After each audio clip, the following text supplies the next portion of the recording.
Vous pouvez être charmant et doux et gentil, même s'il n'y a rien en vous qui ait envie de l'être. Écoutez-moi bien. Quand vous choisissez de faire ce qu'il faut quand vous n'avez pas envie de le faire, c'est à ce moment-là que vous faites des progrès.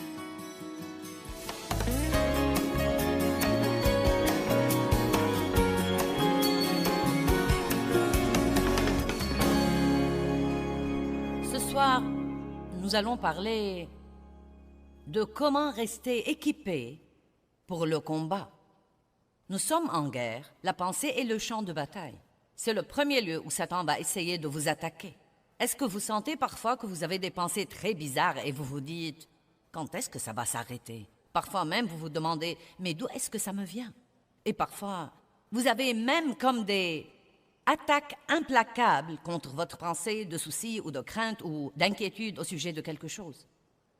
Vous devez apprendre à ouvrir votre bouche et à dire « Arrière de moi, Satan », à citer quelque chose de la parole, comme a fait Jésus dans Luc chapitre 4, et à arrêter d'être passif et de ne pas vous comporter comme un soldat dans l'armée de Dieu. Nous sommes des soldats dans l'armée de Dieu et Jésus est le commandant de l'armée. Il nous a donné son nom, il nous a donné sa parole, il nous a donné son sang. Je suis allée à l'église pour de nombreuses années et je ne savais pas que le diable était réel ou qu'il était un problème. Je savais vaguement qu'il y avait un diable, mais je n'avais aucune compréhension et aucune révélation là-dessus.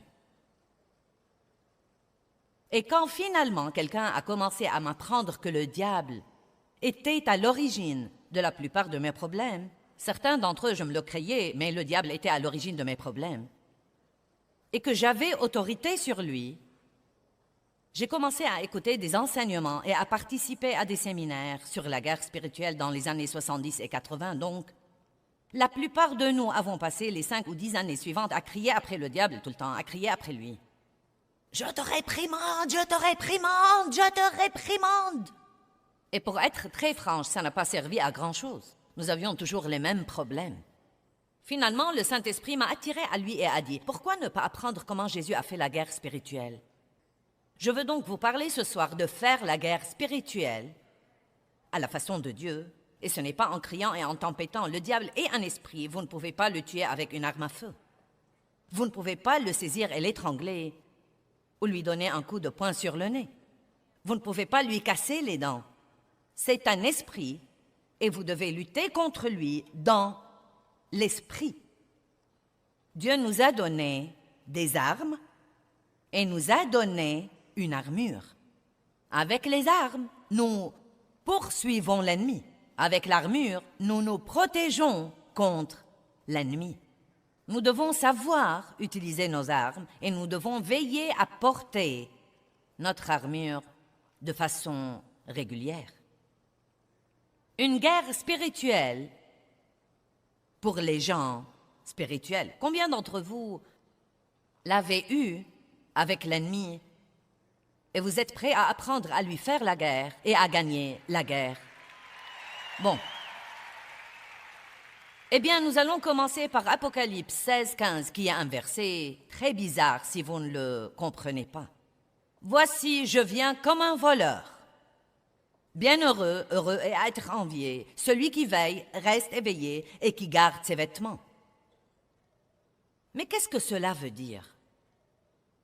Restez éveillé et gardez vos vêtements. Je me demande ce que vous auriez pensé si je vous ai dit « Je vais vous enseigner ce soir sur rester éveillé et garder ses vêtements. » Vous auriez pensé « Mais qu'est-ce que ça veut dire? » Il dit « Je veux que tu restes éveillé, que tu restes alerte, que tu restes agressif, que tu marches dans ton autorité et que tu apprennes à garder tes vêtements pour qu'on ne puisse pas voir ta nudité. » Laissez-moi vous dire quelque chose. Nous avons tous des vêtements sur nos corps ce soir. Beaucoup d'entre vous ont travaillé dur pour trouver la bonne tenue. J'ai travaillé dur sur la mienne. Ça fait longtemps que je ne porte pas de jupe. Je veux savoir si vous aimez ma jupe. Vous l'aimez? Oui, je portais toujours des jupes autrefois. Ensuite, j'ai commencé à porter toujours des pantalons et on m'a finalement fait porter des jeans. Et maintenant, je me suis dit, Je veux des jupes de nouveau. Je vais m'acheter une robe. Laissons les gens dans le doute. Amen. Mais j'ai travaillé dur sur cette tenue. Cependant, croyez-moi, le diable se fiche pas mal de ma tenue et se fiche aussi de la vôtre. Elle ne l'impressionne pas. Il se fiche pas mal de ce que tout ce que vous portez soit assorti. Il se fiche pas mal de vos boucles d'oreilles, de vos chaussures, de vos bijoux, de vos bracelets. Il se fiche pas mal de tout ça, mais vous portez vraiment une autre tenue. Vous avez mis sur vous une tenue spirituelle. Donc, quand Apocalypse 16, 15 dit « Restez éveillés, restez alertes, soyez agressifs, soyez sur vos gardes, faites attention et gardez vos vêtements », il parle des vêtements spirituels que nous devons veiller à porter à tout moment. Quelle sagacité et quelle révélation si vous n'avez jamais entendu dire quelque chose comme ça. La Bible utilise l'expression « se revêtir » et « se dépouiller ». J'ai revêtu mes vêtements quand je suis venue ici. Je me suis revêtue de mes vêtements en venant ce matin. Quand je suis rentrée à l'hôtel l'après-midi, je m'en suis dépouillée. Puis j'en ai choisi d'autres et je m'en suis revêtue. Quand je rentrerai ce soir, je me dépouillerai de ceci et je me revêtirai de mon pyjama. Quand je me lèverai le matin, je me revêtirai de quelque chose d'autre. Quand je rentrerai, je m'en dépouillerai. Personne ne se tient debout dans sa penderie et ses vêtements sautent sur son corps. Vous devez les choisir exprès et vous devez vous en revêtir exprès. Nous devons apprendre à vivre intentionnellement. Ce devrait être une des premières lois de notre vie et nous devons comprendre que c'est une des premières lois du succès, l'intentionnalité. Nous devons faire les choses exprès. Nous ne devons pas attendre pour voir ce qui va nous arriver. Nous devons faire les choses exprès. Si nous passions à nous habiller spirituellement la moitié du temps que nous passons à nous habiller dans le naturel,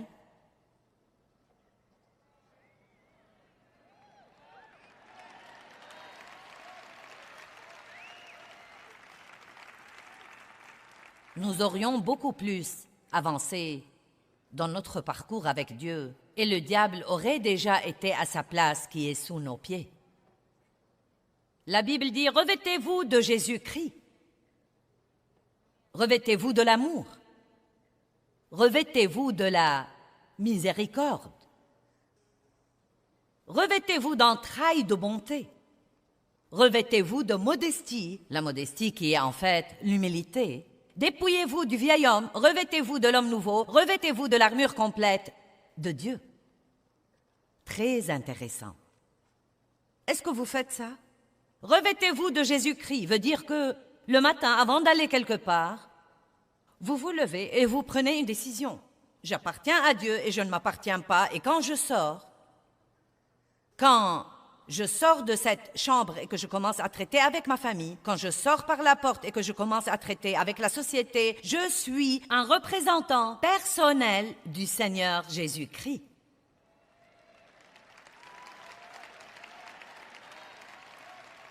Et je dois me revêtir d'un comportement qui va le représenter. J'ai la pensée de Christ. J'ai l'Esprit de Dieu en moi. Je n'ai pas le privilège ou le droit, et ce n'est vraiment pas un privilège, d'aller me comporter comme tous les autres. Je suis un étranger d'une planète étrangère. Je ne suis pas à ma place ici, je suis de passage. Je me dirige quelque part, et mon vrai but pendant que je suis ici n'est pas de faire comme je veux, mais de représenter Dieu et d'attirer les autres à lui par mon comportement pieux. Est-ce que vous comprenez ça? Je veux ce week-end enrôler des gens dans l'armée de Dieu. Je veux que vous signiez, que vous donniez votre consentement dans l'esprit, pour ainsi dire. Dieu, il est temps que je m'oublie, que j'ai les regards sur toi, que je découvre ce que tu veux que je fasse et que je le fasse. Et faire ce que Dieu veut que vous fassiez ne veut pas dire que vous devez être un pasteur en chair ou que le titre révérend précède votre nom ou que vous devez être un leader d'adoration. Cela veut dire que vous devez aller dans votre société, partout où que Dieu vous ait mis et que vous devez vous comporter comme Jésus. Aussi simple que ça. Colossiens 3:12.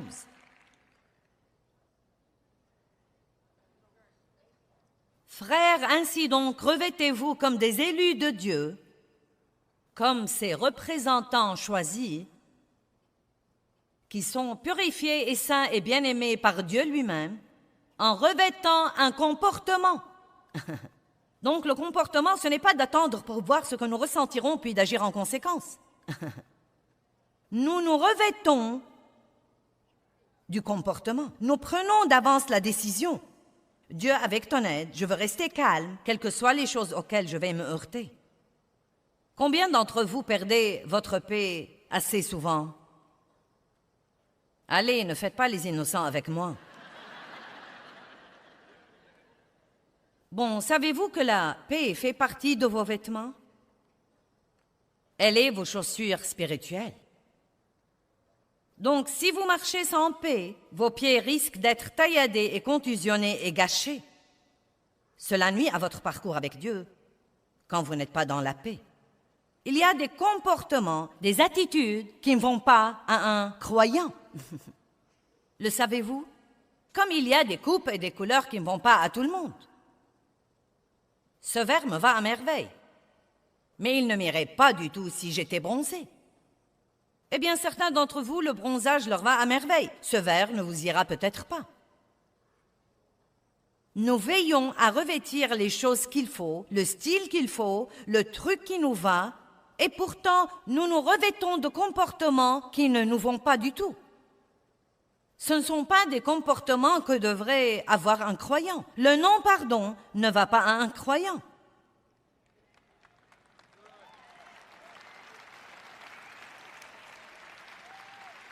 L'amertume, le ressentiment, la colère, la mauvaise attitude ne vont pas à un croyant. L'impatience ne va pas à un croyant. Est-ce que quelqu'un m'entend ce soir?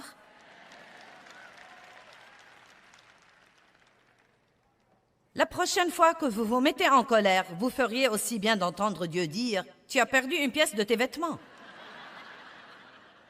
Maintenant, tu es dehors dans le royaume spirituel avec une partie de toi nue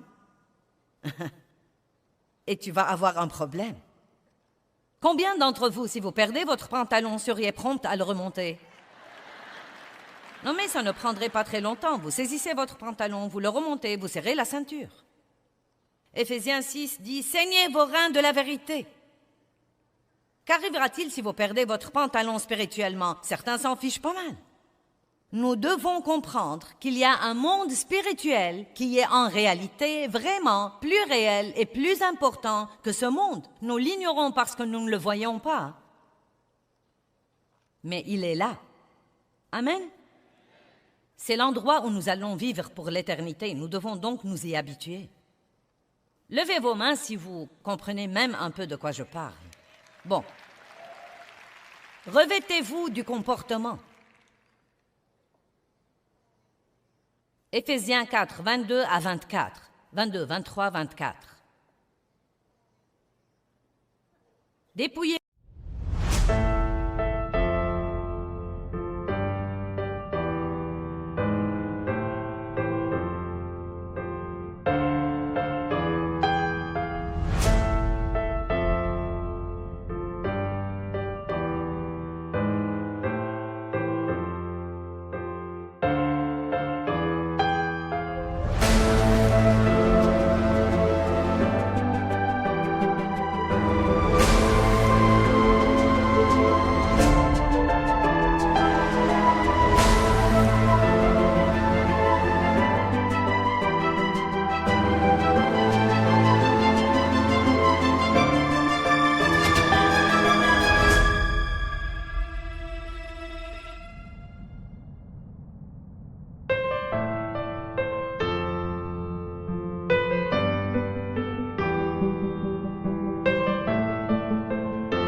votre ancienne nature, débarrassez-vous de votre vieil homme non renouvelé.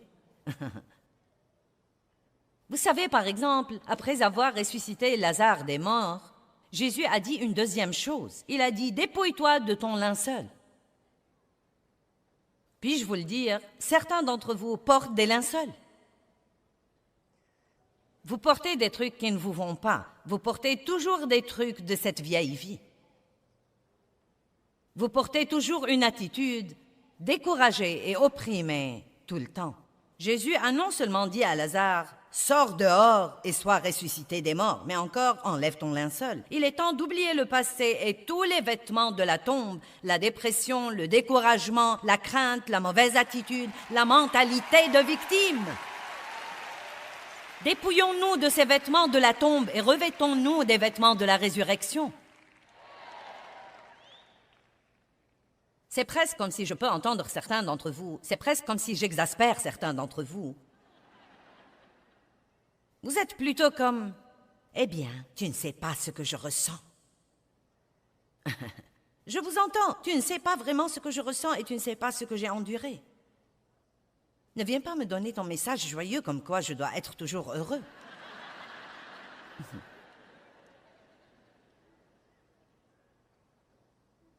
Laissez-moi vous dire quelque chose.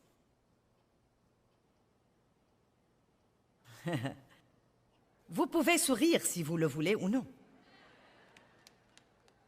En fait, écoutez-moi bien, vous pouvez être gentil même si vous n'en avez pas envie.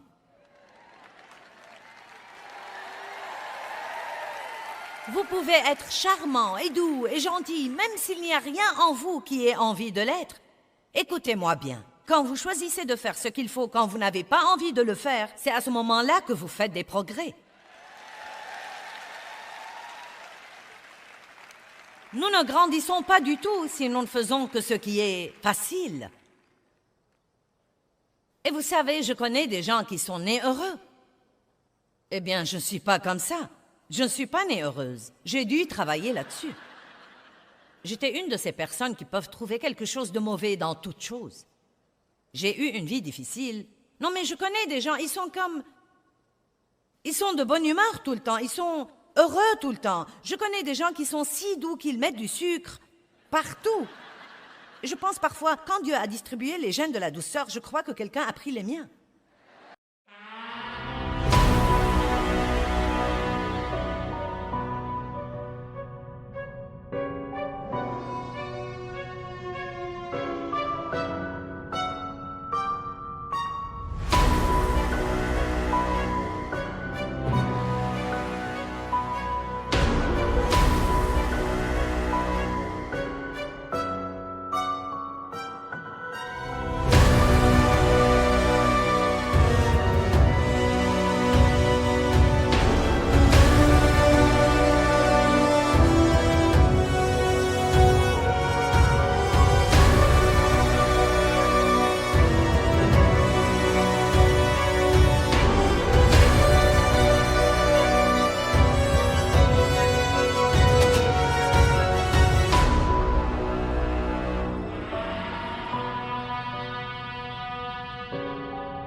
Mais bien que je n'ai aucun de ces gènes dans le naturel, j'ai hérité certains de Jésus-Christ. Quand j'ai été régénéré, j'ai reçu la nature de Dieu. Amen. Si quelqu'un est en Christ, il est une nouvelle créature. Les choses anciennes sont passées et toutes choses sont devenues nouvelles. Vous recevez la nature de Dieu quand vous devenez un enfant de Dieu. Et vous héritez le fruit de l'esprit. Vous héritez la capacité de pardonner. Vous me dites, eh bien, pourquoi ai-je donc un tel problème? Parce que nous vivons par notre âme plutôt que par notre esprit. Votre esprit n'a pas un problème, c'est votre âme qui a un problème.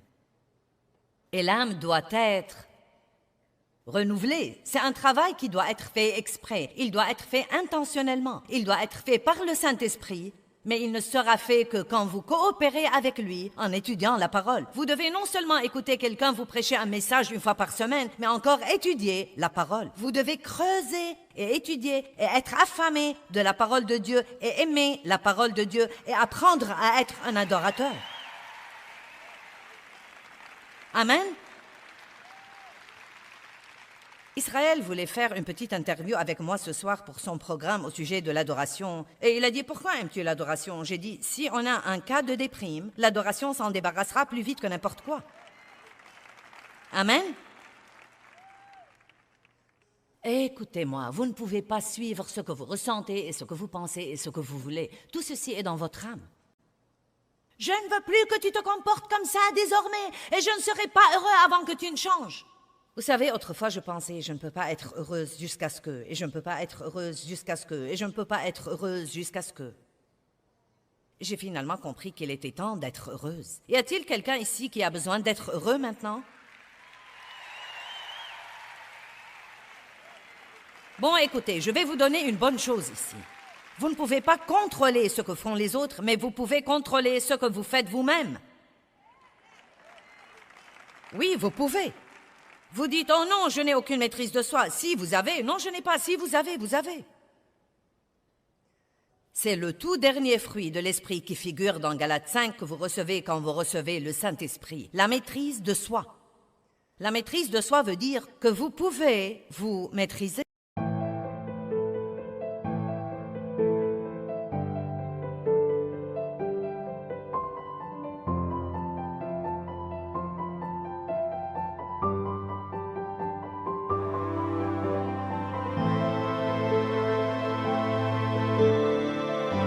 Nous n'avons pas reçu l'esprit de maîtrise des autres. Personne ici n'a reçu de Dieu l'esprit de maîtrise des autres. Vous avez reçu l'esprit de maîtrise de soi. Alléluia, je prêche mieux que vous ne réagissez.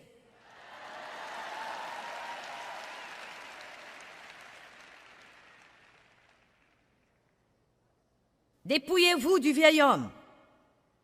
Revêtez-vous de l'homme nouveau. Revenons à Éphésiens 4, 24 à 26. Dépouillez-vous de votre ancienne nature, enlevez et débarrassez-vous de votre vieil homme non renouvelé qui a caractérisé votre vie passée et qui se corrompt sous l'effet des convoitises et des désirs trompeurs. Et soyez constamment renouvelés dans l'esprit de votre intelligence en ayant une nouvelle attitude mentale et spirituelle. Attitude, attitude, attitude. Et revêtez-vous de la nouvelle nature. Dépouillez-vous de l'ancienne nature, revêtez-vous de la nouvelle nature. Et quel est le pont pour y arriver? Changez votre façon de penser en permettant à votre pensée d'être renouvelée par la parole.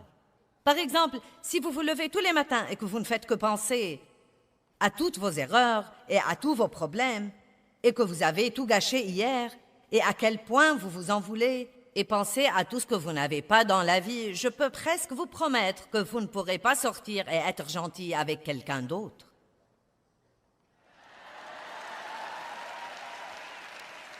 Allez maintenant.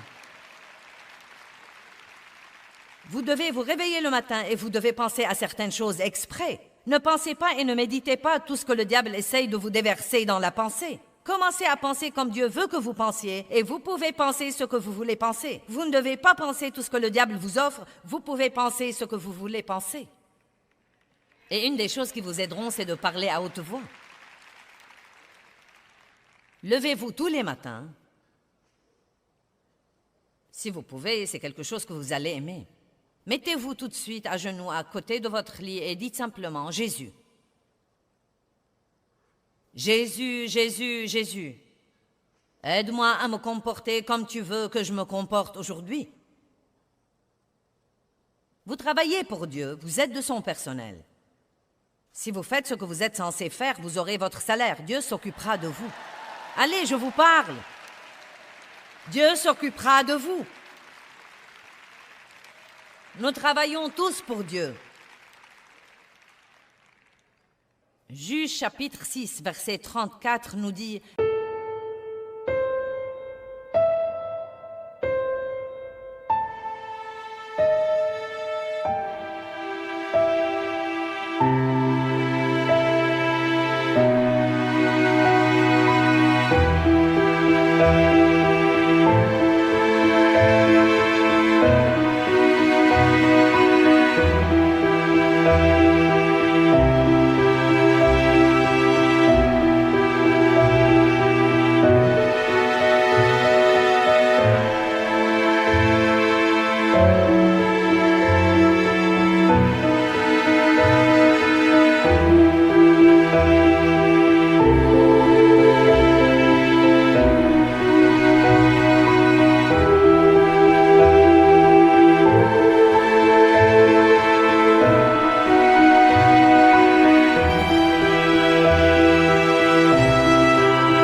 L'Esprit du Seigneur revêtit Gédéon. Ouh!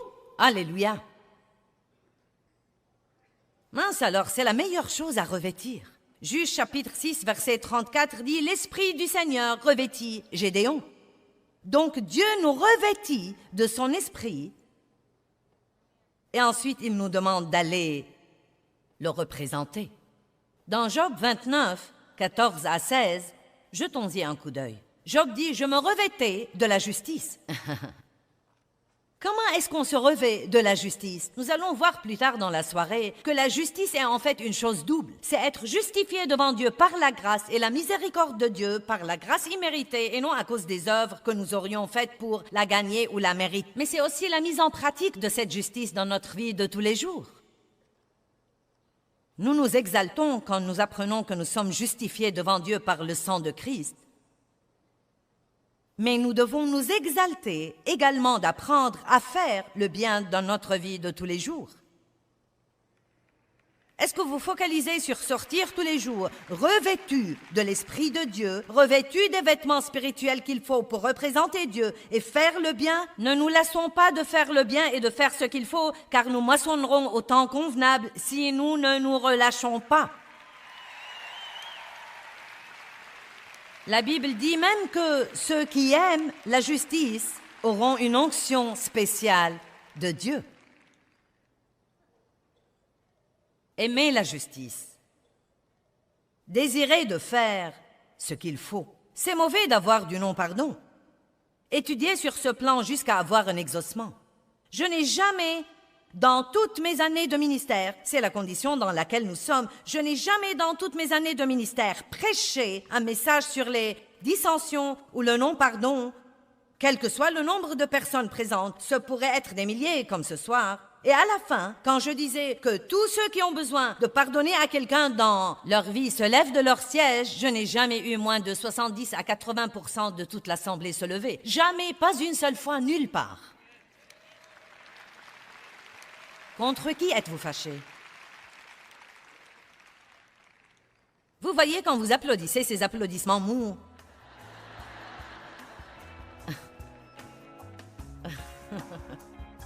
Je sais que vous avez du mal à applaudir fort parce que vous appartenez peut-être à cette catégorie.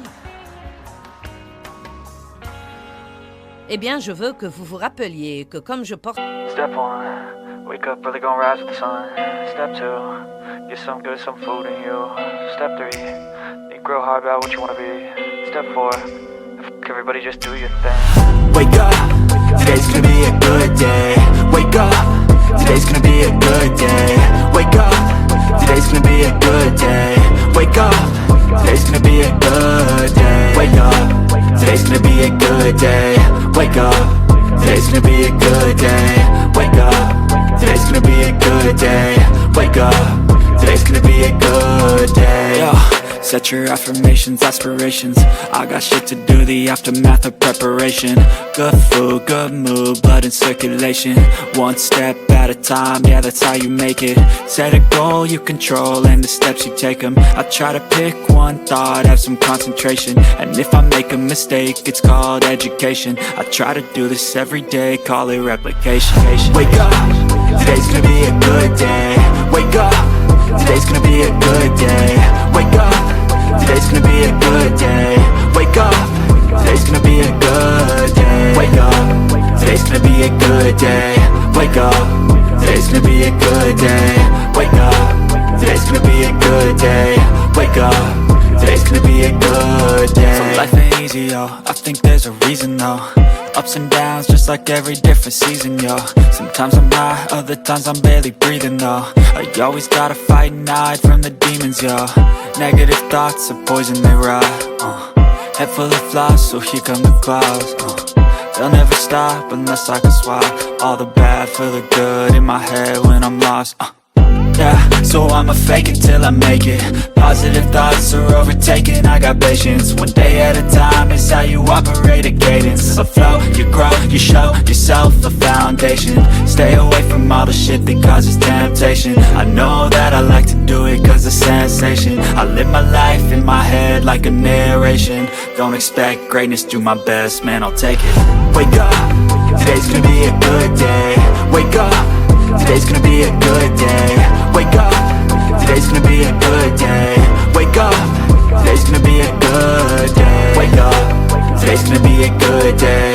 Wake up, today's gonna be a good day. Wake up, today's gonna be a good day. Wake up, today's gonna be a good day.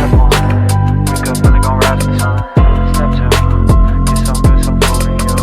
Step 3, think real hard about what you wanna be. Step 4, everybody just do your thing. Ces vêtements physiques, nous portons tous des vêtements spirituels ou nous ne les portons pas. Et si nous ne les portons pas, nous serons exposés aux attaques de l'ennemi. La Bible nous apprend à mettre des trucs comme les chaussures de la paix et le casque du salut et la cuirasse de la justice. Et Éphésiens 4 dit que nous devons nous dépouiller du vieux et revêtir le nouveau.